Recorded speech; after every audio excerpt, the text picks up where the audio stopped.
Hello students.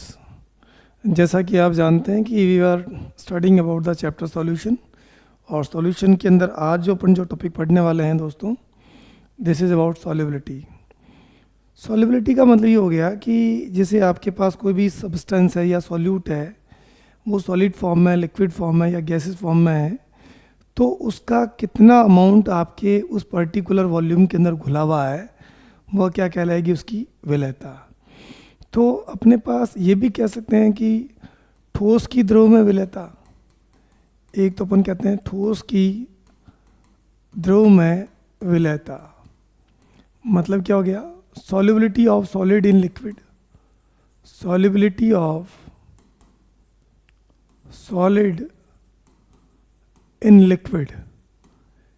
एक तो ये बात हो गई, और दूसरा मैं जो बात कर रहा हूँ गैस की द्रव में विलेयता।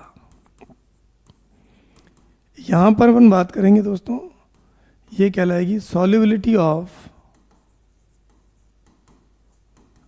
Gas in liquid.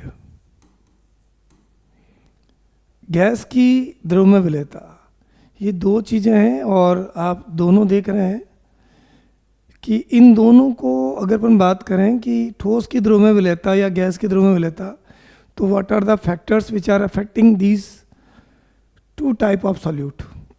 तो बेसिकली यहाँ अपन बात करें तो लगभग सबके लिए सेम फैक्टर रहता है, लेकिन कहाँ चेंजेज आएंगे वो मैं बात कर लेता हूँ। पहले दोनों के लिए कॉमन बात कर लेता हूँ, कौन कौन से कारक प्रभावित करेंगे।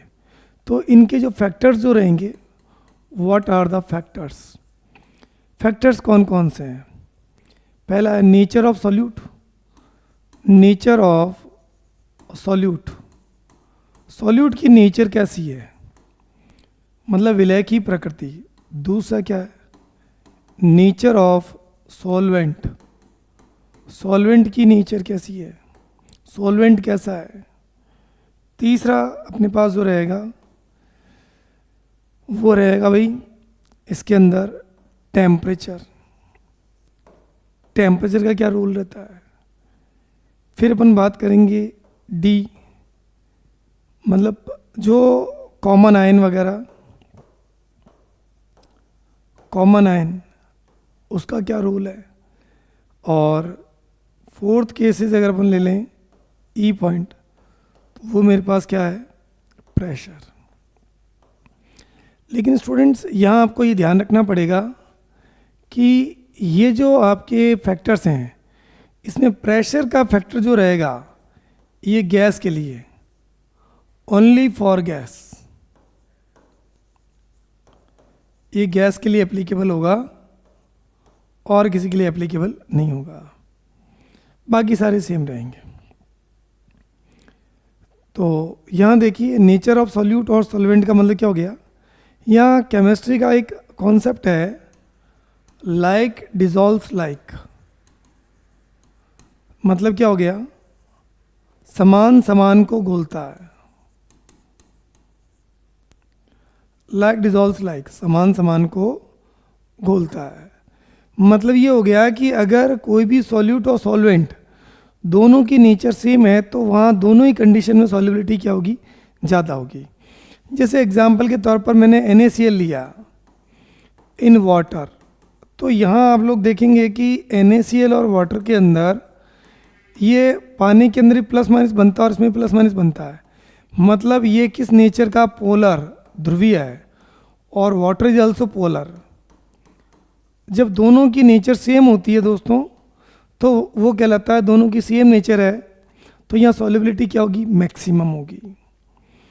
अगर मैंने ये कह दिया कि मेरे पास SO2 गैस ले लिया आपने, SO2 इन वाटर, तो आपको पता होना चाहिए कि ये भी पोलर है और ये भी क्या, पोलर है। तो जहाँ नेचर सेम है, तो यहाँ दोनों ही केस में सॉल्युबिलिटी जो आएगी वो क्या आएगी भाई, सॉल्युबिलिटी जो रहेगी दिस इज मैक्सिमम, मैक्सिमम रहेगी। अब टेम्परेचर जो है it depends on the nature of reaction. In generally अपन बात करते हैं कि जैसे सॉलिड को घोलेंगे, तो सॉलिड को घोलने के बाद आप देख रहे हैं कि रिएक्शन या प्रोसेस कैसा हो रहा है, एक्सोथर्मिक है या एंडोथर्मिक है। अगर एक्सोथर्मिक मतलब हीट बाहर निकल रही है, ऊष्मा बाहर निकल रही है, तो वहाँ पर आप सॉलिड सब्सटेंस डाल रहे हो घोलने के लिए, तो वहाँ पर आपने फिर टेम्परेचर और बढ़ा दिया तो डिक्रीज हो जाएगी सॉलिबिलिटी। तो ये इसके ऊपर डिपेंड करता है। तो मैं आपको बेसिकली यहाँ से लेके चलता हूँ कि सॉलिबिलिटी मतलब गैस की द्रव में विलेयता जो होती है या solubility of gas in liquid, इसको मैं समझाना चाहता हूँ कि भाई कैसे समझाया जाए इसको।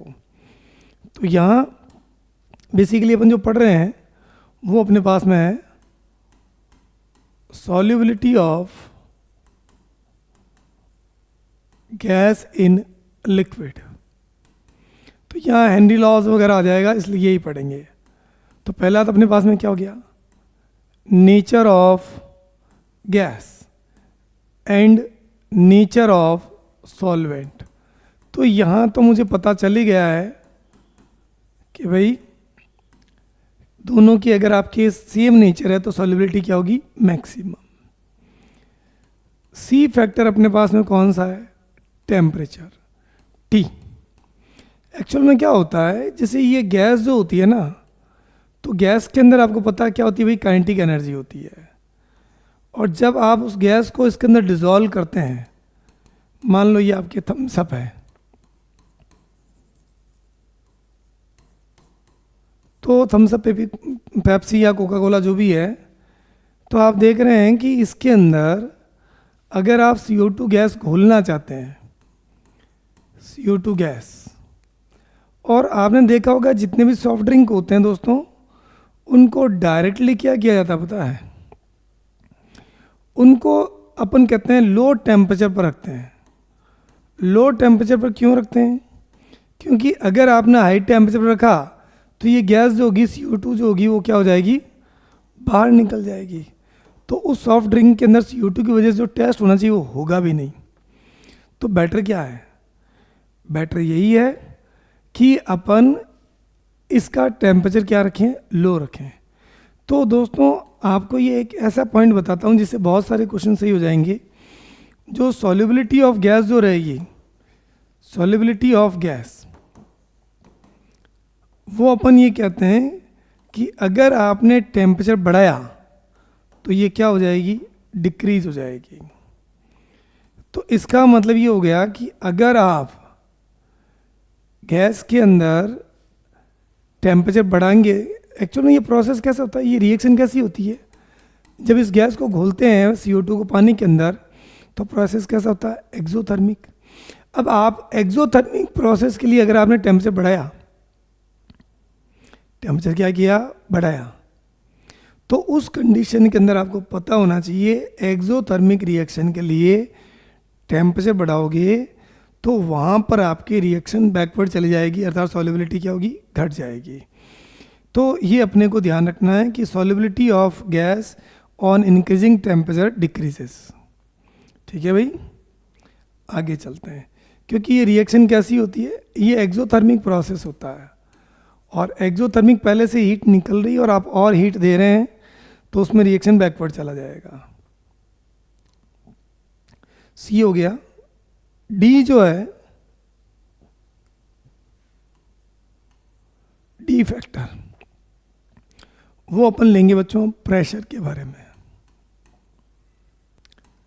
प्रेशर, दाब, प्रेशर के इफेक्ट को एक्सप्लेन करने के लिए एक लॉ था जिसका नाम है हेनरीज लॉ। देखिए दोस्तों, ये क्रैश कोर्स है तो यहाँ पर थोड़ा सा मैं स्पीड के साथ पढ़ाना पड़ेगा, है ना, ताकि अपना सिलेबस सही समय पर एंड हो जाए और अपन क्वेश्चन वगैरह कर सकें। तो हेनरीज लॉ जो है वो ये क्या कहता है कि solubility of gas, solubility of gas ये किस पर डिपेंड करती है, ये डिपेंड करती है एक तो pressure exerted on the gas, pressure exerted on the gas. Gas के ऊपर जितना ज़्यादा प्रेशर एक्सर्ट करेंगे सॉल्युबिलिटी उतनी क्या होगी, ज़्यादा होगी। एक पॉइंट तो ये है। दूसरा पॉइंट कौन सा दोस्तों, दूसरा ये है कि सॉल्युबिलिटी ऑफ गैस, ये अपन कहते हैं कि the mole fraction of gas is directly proportional to the partial pressure of the gas. Gas के पार्शियल प्रेशर के क्या होती है? प्रोपोर्शनल। मतलब किसी गैस की, घुली हुई गैस का प्रेशर, अगर मैं ये कह देता हूँ कि ये मेरे पास ये बॉटल है और इसके अंदर गैस है, अगर इसका अमाउंट ज़्यादा होगा, इसका अमाउंट क्या होगा? ज़्यादा, इसकी फ्रैक्शन ज़्यादा होगी, ये एक्स ऑफ गैस है, तो इसका प्रेशर भी क्या होगा? ज़्यादा होगा। ठीक है, प्रोपोर्शनल साइन अगर अपन हटा लेंगे तो I will write here the constant के एच इंटू क्या आएगा? P gas. ये के एच क्या है? कांस्टेंट है, जिसको हेनरी कांस्टेंट कहते हैं, हेनरी कांस्टेंट। और दूसरा हमें पता होना चाहिए, यहाँ भी एक बहुत अच्छा सवाल बन जाता है कि किस पर डिपेंड करता है भाई? It depends only at the nature of gas. तो गैस के नेचर पर डिपेंड करेगा कि गैस की नेचर कैसी है। तो कई बार ये केएच की वैल्यू देकर के हमारे से पूछा जाता है सॉल्युबिलिटी बताइए क्या होगा। तो दोस्तों ये ध्यान रखना है कि जो गैस की सॉल्युबिलिटी होगी, गैस की जो विलेयता होगी, सॉल्युबिलिटी ऑफ गैस, इसके बारे में अपन क्या क्या क्या लिखेंगे पता है? ये टेम्परेचर की क्या होती है? Inversely proportional. और केएच के भी क्या होती है? Inversely proportional. इसका मतलब जिस गैस का केएच जितना ज़्यादा होगा, गैस का केएच क्या होगा? जितना ज़्यादा होगा, सॉल्युबिलिटी उतनी क्या होगी? उसकी कम होगी। और जिसका केएच कम होगा, अपन ये क्या कहेंगे कि उसकी सॉल्युबिलिटी कम है, केएच कम है, तो सॉल्युबिलिटी उतनी क्या होगी? ज़्यादा होगी। तो ये दोस्तों प्रेशर का इफेक्ट था जो आपको आना चाहिए, नेचर ऑफ गैस पर डिपेंड करता है। और यहाँ मैंने बता दिया कि सॉल्युबिलिटी ऑफ गैस जो होती है वो किस प्रकार से डिपेंडेंट है on the temperature and the KH. चलें आगे। तो न्यूमेरिकल क्वेश्चन कई बार आपको इस पर मिलते हैं या इनके ऑर्डर पर पूछते हैं, तो आप क्वेश्चन कर सकते हैं इस पर बेस्ड। अब बात करते हैं लिमिटेशन ऑफ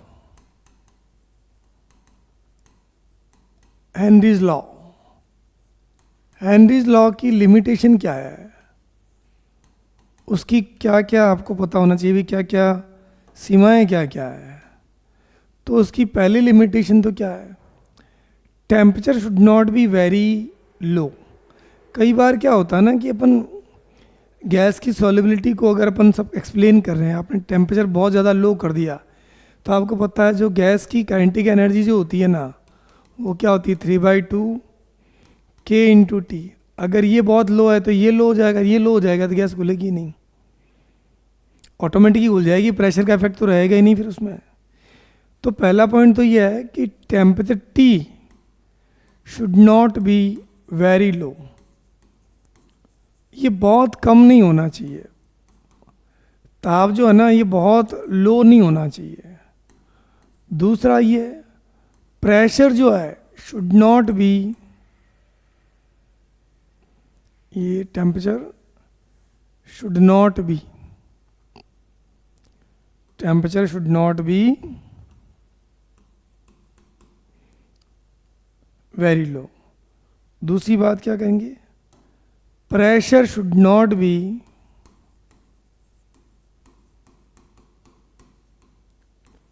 वेरी हाई। आप ये ध्यान रखना दोनों टी और पी दोनों मॉडरेट होने चाहिए। अगर ये बहुत ज़्यादा है तो उस केस में हेनरी लॉ एप्लीकेबल नहीं होगा।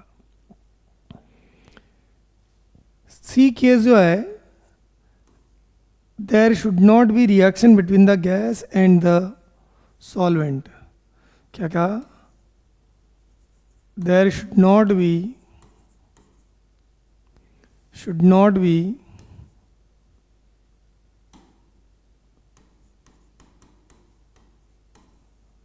a reaction between gas and solvent, solvent और गैस के बीच में रिएक्शन नहीं होनी चाहिए भाई। मतलब क्या हुआ? मतलब के तौर पर आप ये देख सकते हो दोस्तों कि अगर आपके पास ये गैस है कोई, ठीक है, अमोनिया गैस ले लिया आपने और आपने ये देखा कि इसको पानी के अंदर डिज़ोल्व किया, तो आप क्या लगता है आपको कि हेनरी लॉ एप्लीकेबल होगा? नो, क्योंकि यहाँ रिएक्शन होगी और क्या बन जाएगा? अमोनियम हाइड्रोक्साइड बन जाएगा। तो इसका मतलब आप प्रेशर का इफेक्ट समझाना चाहते हैं। एक्चुअल में वो प्रेशर से गैस नहीं घुल रही है, वो तो घुल किससे रही है? रिएक्शन से रही है। और डी केस दोस्तों हो गया हुआ है gas should not ionise in solvent. Gas जो है वो आयोनाइज नहीं होनी चाहिए, किसमें? पानी के अंदर। जैसे अगर आपने HCl गैस लिया और आपने क्या किया, उसको पानी के अंदर डाल दिया, तो ये H प्लस एक्वस और Cl माइनस एक्वस में आपकी क्या हो गया? ब्रेक हो गया। तो इस कंडीशन के अंदर हेनरीज लॉ एप्लीकेबल नहीं होगा। ठीक है भाई। उसके बाद में हमारे पास टॉपिक है एक एप्लीकेशंस ऑफ हेनरीज लॉ। तो एप्लीकेशंस के बारे में अगर आप बात करेंगे कि Henry applications of Henry's law, तो हेनरी लॉज के एप्लीकेशंस क्या क्या है भाई? तो एक तो हो गया सॉफ्ट ड्रिंक के अंदर, सॉफ्ट ड्रिंक के अंदर solubility of CO2 in water, ये आपने पढ़ ही लिया। दूसरा होता है बच्चों स्क्यूबा डाइवर्स। स्क्यूबा डाइवर्स का मतलब ये होता है जो समुद्र, गहरे समुद्र के अंदर जो गोता लगाते हैं ना, उनको स्क्यूबा डाइवर्स कहते हैं, समुद्री गोताखोर। ये एक्चुअल में क्या होते हैं कि जब बहुत ज़्यादा डेप्थ के अंदर, पानी के अंदर जब ये जाते हैं और जाने के बाद जैसे ये पानी की ये गहराई मान लेते हैं अपन, ये आदमी यहाँ पर तैर रहा है, ठीक है भाई। तो अपन ये कहते हैं जब ये आदमी ऊपर आता है, ये क्या आता है? ऊपर आता है, तो आपको ये बात पता होनी चाहिए कि यहाँ पर क्या क्या चेंजेस हो जाएंगे।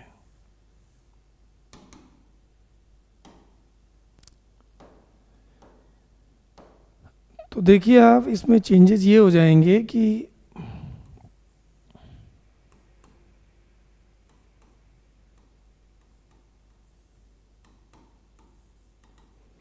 तो आप देखिए, अगर मैं एटमॉस्फेरिक प्रेशर की बात करूं, वायुमंडलीय दाब जिसे कहते हैं, तो एटमॉस्फेरिक प्रेशर मान लेते हैं ये यहाँ पे, तो यहाँ वाले आदमी के ऊपर प्रेशर क्या होगा? कम होगा। और जब वो अंदर जाएगा तो प्रेशर क्या होगा? ज़्यादा होगा। तो इसमें क्या होता है कि जो अपने साथ में ये जो गैस का सिलेंडर लेके जाते हैं, ये जो सिलेंडर लेके जाते हैं अपने साथ में, ये इस रेस्पिरेटरी मिक्सचर के अंदर हम लोग ये कहते हैं 11.7% हीलियम होती है, 56.2% आपके इसमें क्या होती है? नाइट्रोजन होती है, और प्लस क्या होती है? रिमेनिंग ऑक्सीजन होती है। तो आपने देखा कि आपने नाइट्रोजन का अमाउंट क्या कर दिया? घटा दिया। यूजुअली नॉर्मल एयर के अंदर कितना होता है भाई? नॉर्मल एयर के अंदर ये 78% नाइट्रोजन होती है। तो नॉर्मल एयर के अंदर आपको पता चल चुका है कि 78% है, लेकिन यहाँ आपने घटा दिया और यहाँ डाइल्यूटिंग रिएजेंट के तौर पर क्या यूज़ किया हमने? हीलियम का यूज़ किया। तो एक्चुअल में ये हीलियम जो होता है, it is used as diluting या तनुकारक, डाइल्यूटिंग रिएजेंट के तौर पर यूज़ होता है। एक्चुअल में क्या होता है, जब प्रेशर होता है तो सारी गैस अंदर जाती है अपने बॉडी के अंदर, लेकिन इसका मेनली यूटिलाइजेशन किसका होता है? O2 का होता है। अदर गैस रिएक्ट नहीं करती है। लेकिन जब प्रेशर कम होता है तो डिजॉल्व्ड गैस अगर नाइट्रोजन होगी तो वो क्या होगी, वापस प्रेशर कम होगा तो वो आपके वापस बाहर निकलेगी। तो जब वो बाहर निकलती है in the form of bubble, जैसे मान लो ये आपके आर्टरी या वेन है, तो आपको पता होना चाहिए कि ये जब वापस बाहर निकलेगी तो इसका अमाउंट क्या है, ज़्यादा है, अमाउंट क्या है, ज़्यादा, और इसका जो साइज़ भी क्या है, लार्ज है। तो ये क्या करेगी, यहाँ पर एक प्रकार से क्या करेगी, यहाँ जो जो पानी जो ब्लड का फ्लो है उस फ्लो के अंदर क्या करेगी, डिस्टरबेंस करेगी। और डिस्टरबेंस होने से इंसान को क्या दर्द महसूस होता है, और ये दर्द जो होता है, ये दर्द किस कारण से होता है, ये जो पेन जो होता है ये होता है due to release of nitrogen. तो नाइट्रोजन बड़ा साइज है, वो आपके निकलेगी, आपके जो भी जो धमनी या शिरा आर्टरी या वेन है, तो उस वहाँ पर क्या होगा, वो ज़्यादा कहते हैं ना कोई चीज़ रास्ते में रोड़ा बन गया, तो ये लार्ज साइज होता है, इसलिए अपन क्या कर लेते हैं, इसका परसेंटेज कम कर देते हैं। स्मॉल साइज है, अमाउंट कम है, ये क्या होगा, प्रेशर जो ही कम होगा तो उसको दर्द नहीं होगा भाई, ठीक है। तो ये था आपके पास applications of Henry's law, scuba divers क्या करते हैं वगैरह। एक इसका एप्लीकेशन और बता देते हैं आपको। तो सी केस अपने पास में जो रहेगा वो क्या है भाई, सी वो है एक कंडीशन होती है जिसको कहते हैं एनॉक्सिया। हिंदी में भी यही कहते हैं और इंग्लिश में भी यही है, एनॉक्सिया। एक्चुअल में एक इंसान है, एक तो माउंटेन पर चला गया और एक यहाँ पर बैठा है, तो पता है इन दोनों में क्या डिफरेंस है। अब सी लेवल ये मान लो, तो यहाँ पर प्रेशर इंसान पर क्या पड़ रहा है, कम पड़ रहा है, यहाँ प्रेशर क्या है, लो है, और यहाँ पर प्रेशर क्या है, हाई है। तो एक्चुअल में एनॉक्सिया क्या होता है, एनॉक्सिया का मतलब क्या होता है कि इंसान में जैसे यहाँ प्रेशर कम हो गया तो गैस की जो सॉल्युबिलिटी भी क्या होगी, कम हो जाएगी, गैस का अमाउंट कम हो जाएगा। तो प्रेशर लो होने से आपको ऑक्सीजन भी क्या मिलेगी, O2 भी क्या मिलेगी, लो मिलेगी। और ऑक्सीजन लो मिलेगी तो इसका मतलब क्या होगा, आपको ऐसा महसूस होगा कि यार हाइट पर गए हैं और मुझे सांस नहीं आ रही है। तो इसका मतलब ये भी यही बात हो गई। ओवरऑल यही कहना चाहता है कि आप अगर प्रेशर कम किया तो सॉल्युबिलिटी कम होगी, तो आपके सेल्स या टिश्यूज उसको ऑक्सीजन कम मिली, और इससे क्या होता है, ये अपन कहते हैं कि लैक ऑफ ऑक्सीजन, ऑक्सीजन की कमी होती है और इंसान थोड़ा सा फड़फड़ा जाता है, उसको लगता है कि मुझे सांस नहीं आ रही है, इसको एनॉक्सिया कहते हैं। हो गया। अब बात करेंगे हम लोग कॉलिगेटिव प्रॉपर्टीज़ की, लेकिन कॉलिगेटिव प्रॉपर्टीज़ से पहले हमें दो चार बातें और जाननी ज़रूरी है भाई, और वो क्या है देख लेते हैं। पहला हमारे अगला अपने पास लॉ जो है वो है बच्चों राउल्ट्स लॉ। तो राउल्ट्स लॉ पढ़ने से पहले मैं वेपर प्रेशर पढ़ना पड़ेगा, तो पहले वेपर प्रेशर पढ़ लेते हैं। इसके बाद में अपने पास में टॉपिक जो रहेगा वो क्या है, वेपर प्रेशर, वाष्प दाब। ये बाइलिंगुअल इसलिए पढ़ा रहे हैं ताकि इसमें दोनों बच्चे पढ़ सकते हैं, इसमें हिंदी और इंग्लिश मीडियम के। इंग्लिश मीडियम के लिए तो है ही है स्पेशली। तो एक्चुअल में क्या होता है, जैसे ये H2O लिक्विड है और जब ये गैस में टर्न होता है तो आपको पता है कि अगर ये क्लोज कंटेनर है कोई भी, और इस क्लोज कंटेनर के अंदर आपने नोटिस किया होगा कि ये आपने पानी रख दिया भाई। अब ये पानी रखने के बाद आपने ये देखा कि अगर इसका प्रोसेस हो रहा है, इवापोरेशन या वाष्पीकरण हो रहा है, तो इसका मतलब क्या होगा कि ये जो मेरा H2O लिक्विड है ये किस में टर्न हो जाएगा, H2O वेपर में या गैस में। तो एक ऐसी कंडीशन आएगी और क्लोज कंटेनर है तो वापस क्या हो जाएगा, गैस से क्या बन जाएगा, लिक्विड। तो ultimately you are watching that H2O liquid is converting into H2O gas. और यहाँ एक रिवर्सिबल साइन लगाया मैंने। इसका मतलब ये होता है कि साम्य अवस्था पर जब द्रव और वाष्प साम्य अवस्था में होते हैं तो उसके द्वारा जो आपका जो प्रेशर लगता है ये सरफेस के ऊपर, इस लिक्विड सरफेस के ऊपर, इस प्रेशर को हम लोग क्या कहते हैं, this is called as vapour pressure. मतलब ये हो गया the pressure exerted by the gas when liquid and water are in equilibrium with each other. जब द्रव और वाष्प साम्य अवस्था में होते हैं तो वहाँ पर जो दाब लगता है, वाष्प के द्वारा लगने वाले दाब को अपन क्या कहते हैं, वाष्प दाब या वेपर प्रेशर कहते हैं।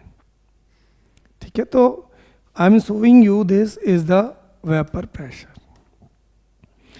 अब आप ये ध्यान रखना है कि वेपर प्रेशर जो होता है वो किस पर डिपेंड करता है। तो पहला तो अपने पास में क्या होगा, nature of gas, sorry nature of liquid. Liquid का नेचर कैसा है भाई, नेचर ऑफ लिक्विड। अगर नेचर ऑफ लिक्विड अच्छा है, मतलब आई मीन टू से कि अगर आपके पास में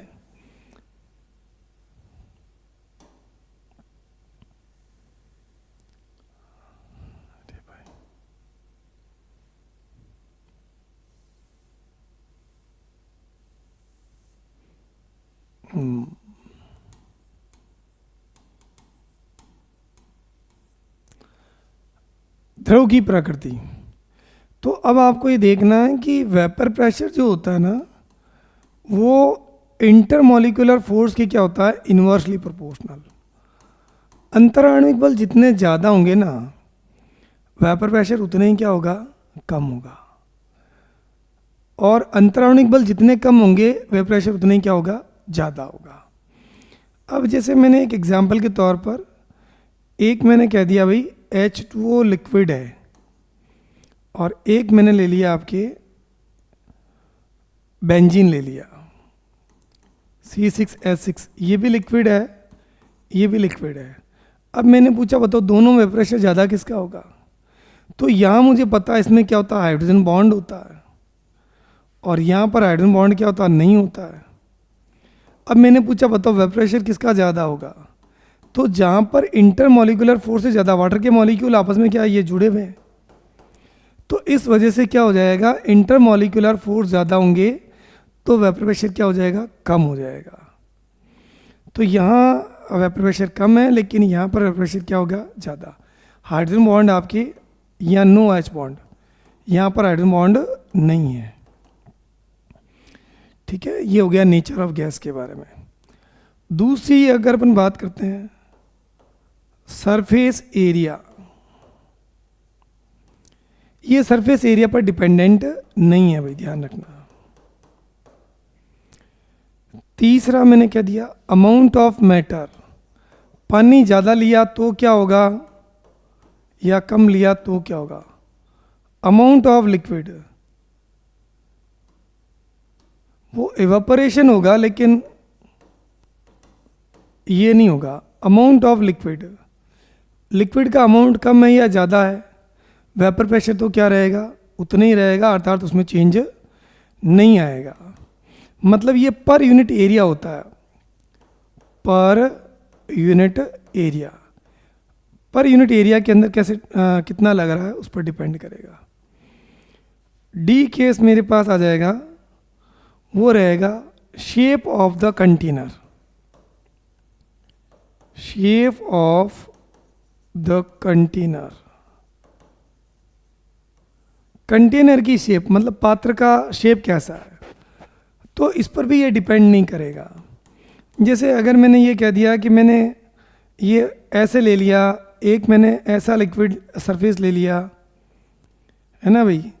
अब दोनों के अंदर मैंने क्या किया, पानी भर दिया मान लो, तो क्या सरफेस एरिया आपने चेंज कर दिया, सॉरी कंटेनर चेंज कर दिया, तब भी आपके क्या होगा, वेपर प्रेशर में कोई चेंज नहीं आएगा।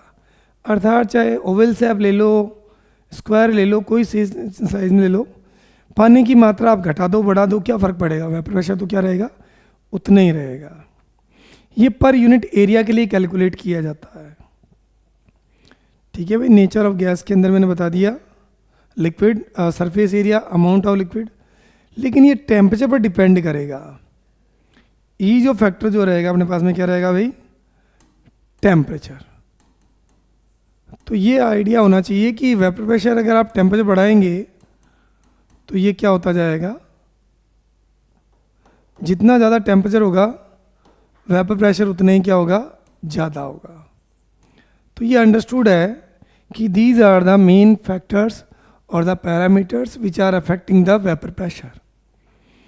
तो यहाँ मैंने आपको बता दिया कि वेपर प्रेशर क्या होता है, उसको कौन कौन से पैरामीटर अफेक्ट करते हैं। चलते हैं आगे।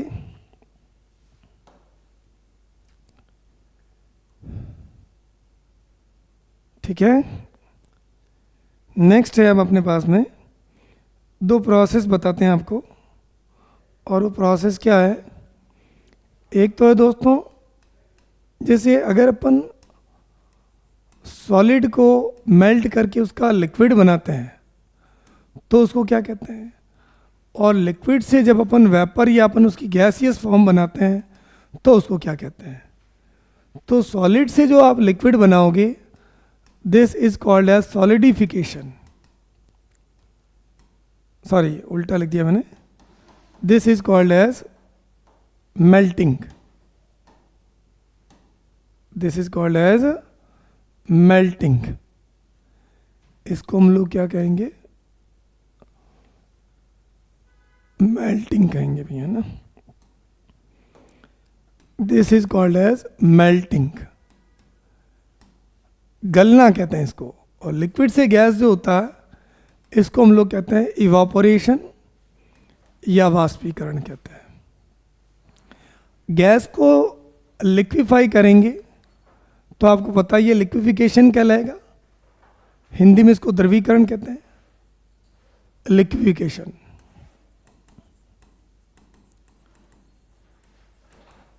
यहाँ पर इसको अगर आप कर रहे हैं तो ये कहलाता है फ्यूजन या सॉलिडिफिकेशन, सॉलिडिफिकेशन, या इसको हम लोग क्या कहते हैं, और it is called as fusion, गलाना। जिसे गलाना तो नहीं कह सकते, इसको अपन सॉलिडिफिकेशन कहते हैं, लिक्विड टू सॉलिड, फ्रीज हो जाना, सॉरी फ्रीजिंग, फ्यूजन नहीं भाई, ये फ्रीजिंग कहलाएगा, जमना जिसे कहते हैं, हिंदी में इसके लिए वर्ड होता है जमना। तो दोस्तों ये तो स्पेसिफिक टर्म है जो बहुत इंपॉर्टेंट है, जो अपने को इस पूरे चैप्टर के अंदर आने चाहिए। तो यहाँ देखिए, अगर सॉलिड से गैस जो आएगा डायरेक्टली तो वो आपके क्या कहलाता है, सब्लिमेशन कहलाता है, ये तो आपको पता है। यहाँ हिंदी के बारे में बात करेंगे तो इसका नाम आपको पता है, द्रवीकरण कहलाता है। ये द्रवीकरण है,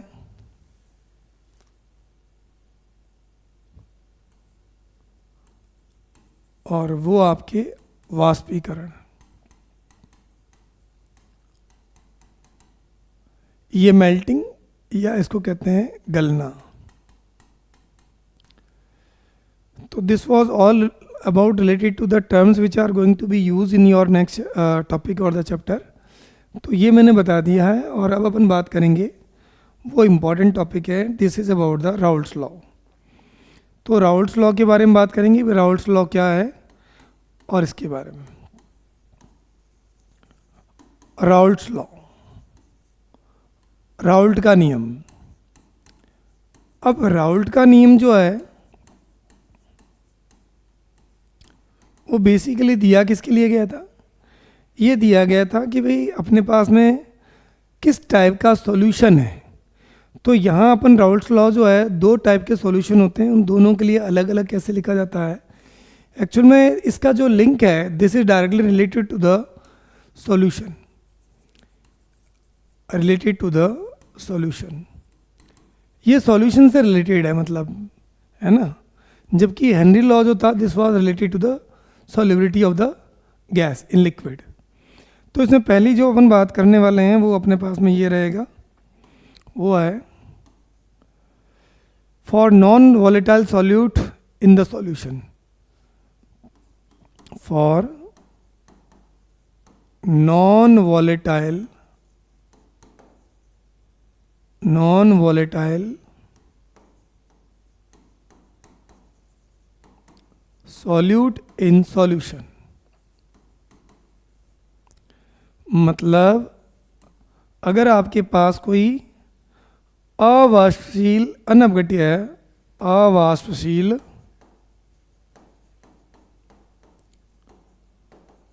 अनअपघट्य के लिए, तो पता है इसने क्या कहा था।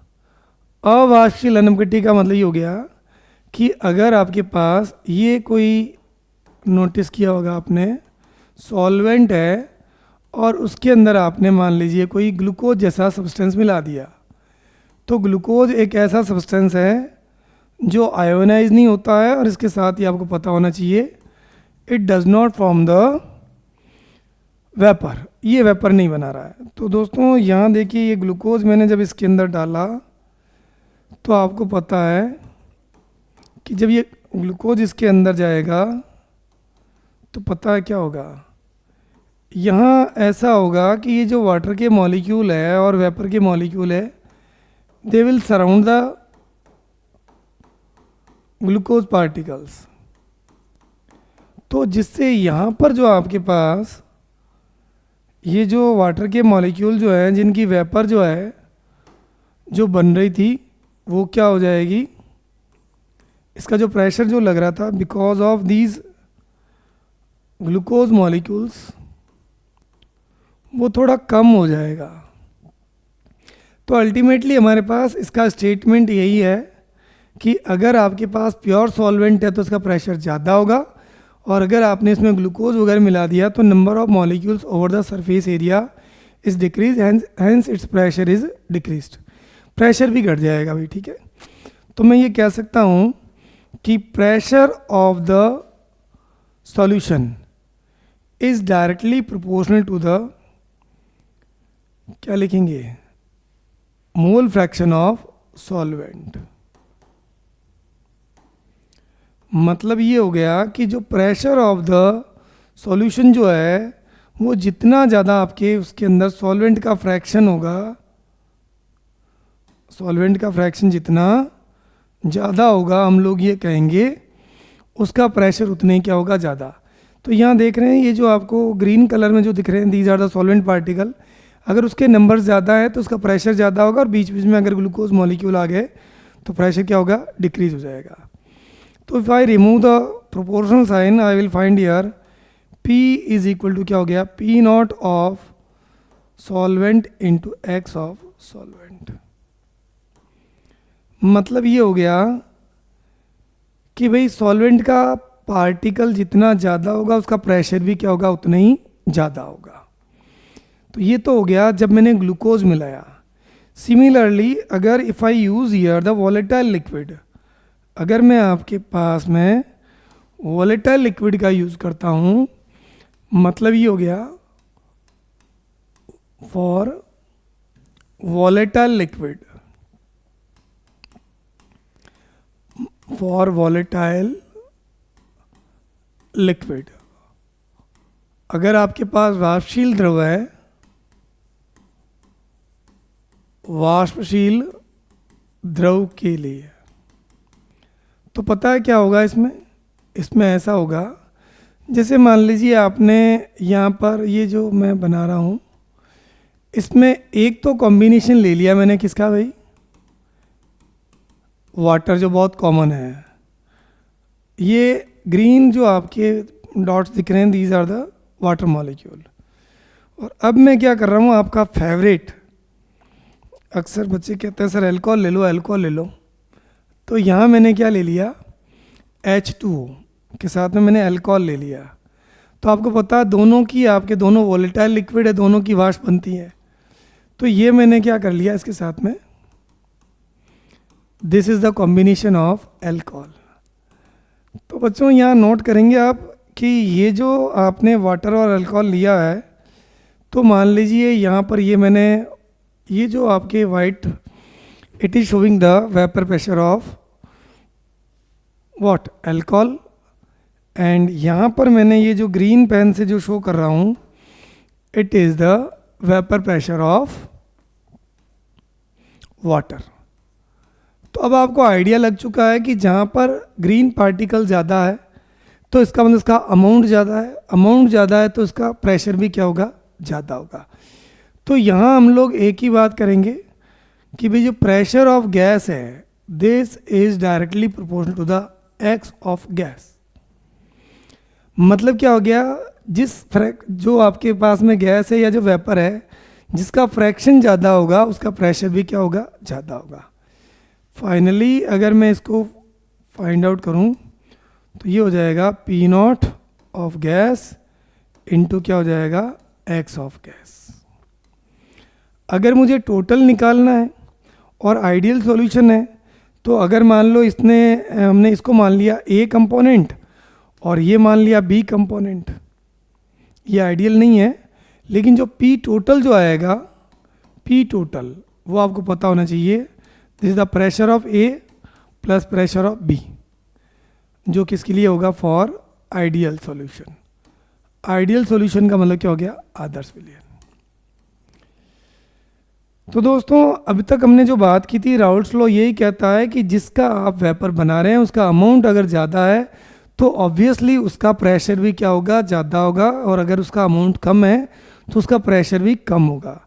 अगर आपके पास नॉन वॉलेटाइल लिक्विड है, मतलब जिसकी वेपर नहीं बन रही है, तो वो सिर्फ सॉल्वेंट पर डिपेंड करेगा, विलायक पर डिपेंड करेगा, इसलिए मैंने सॉल्वेंट लिखा।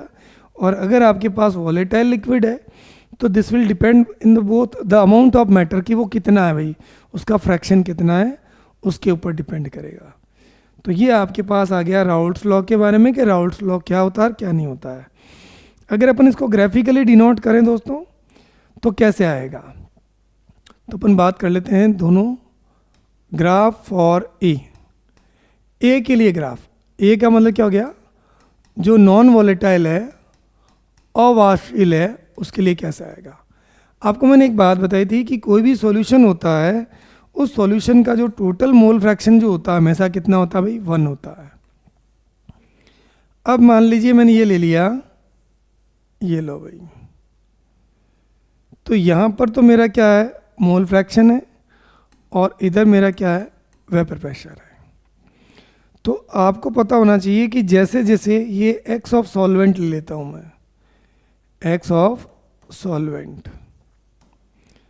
तो अगर आप जैसे जैसे इस तरफ बढ़ेंगे यू विल सी दैट कि अगर यहाँ पर फ्रैक्शन ऑफ सॉल्वेंट अगर कम है तो प्रेशर भी क्या होगा, कम होगा।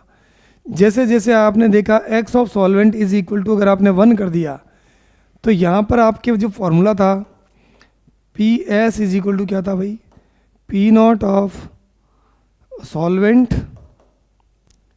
इनटू क्या था भाई, एक्स ऑफ सॉल्वेंट।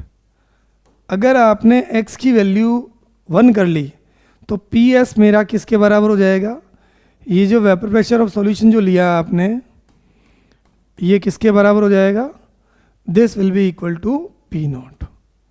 तो यहाँ मैंने बात कर ली है फॉर नॉन वॉलेटाइल के लिए। सिमिलरली अगर आपके पास दूसरा आ जाता है ये वाला फॉर वॉलेटाइल लिक्विड, तो यहाँ पर आपको पता है दोनों का आपके अलग अलग बनेगा, है ना भाई। तो यहाँ मैं इसको बना देता हूँ आपके लिए। तो ये देखिए आप, ये ग्राफ पेपर है। अब आपने 2 कंपोनेंट लिए हैं, तो मान लीजिए अगर एक्स ए, थोड़ा इसको इधर कर लेते हैं,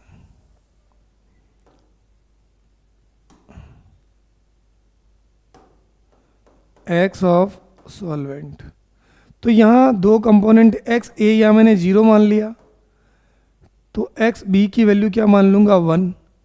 यहाँ x A is equal to 1 है तो x B is equal to क्या हो जाएगा, 0। यहाँ पर हमारा वेपर प्रेशर रहेगा दोनों तरफ। अगर मैं बात करूँ कि ए कंपोनेंट है, तो ए कंपोनेंट के लिए जो प्रेशर का, वेपर प्रेशर का जो आएगा वो किस तरीके से ग्राफ आएगा, इस तरीके से। मतलब ये हो गया, हमें पता ही है कि when we increase the pressure, तो pressure is directly proportional to the x of gas. मतलब क्या हो गया, गैस का मोल फ्रैक्शन जितना ज़्यादा होगा प्रेशर उतना ही क्या होगा, ज़्यादा होगा। और जब एक्स ए की वैल्यू 1 हो जाएगी तो this will be equal to P naught of E. अब मैं बात करूं कि अगर ऐसा ना कर दिया जाए कि यहाँ मैंने प्रेशर ले लिया, मतलब बी के रेस्पेक्ट में, ये तो क्या हो गया पी ए कंपोनेंट के लिए, और ये क्या हो गया भाई पी बी के लिए। तो दोस्तों ये स्ट्रेट लाइन आएगी और पी बी जो रहेगा प्रोपोर्शनल टू क्या हो जाएगा एक्स ऑफ गैस। तो यहाँ पर आपको पता है कि जो आपने सॉरी ये गैस की बजाय आप क्या करेंगे, यहाँ थोड़ा ध्यान रखिए, जो लिया ना आपने लिक्विड लिया है तो इसका जो प्रेशर जो रहेगा पी ये एक्स ए के प्रोपोर्शनल और बी है तो ये बी की प्रोपोर्शनल हो जाएगा। रिजल्टेंट अगर अपन बात करेंगे तो ये इसका रिजल्टेंट आएगा, वो अपन आइडियल नॉन आइडियल में बात करेंगे।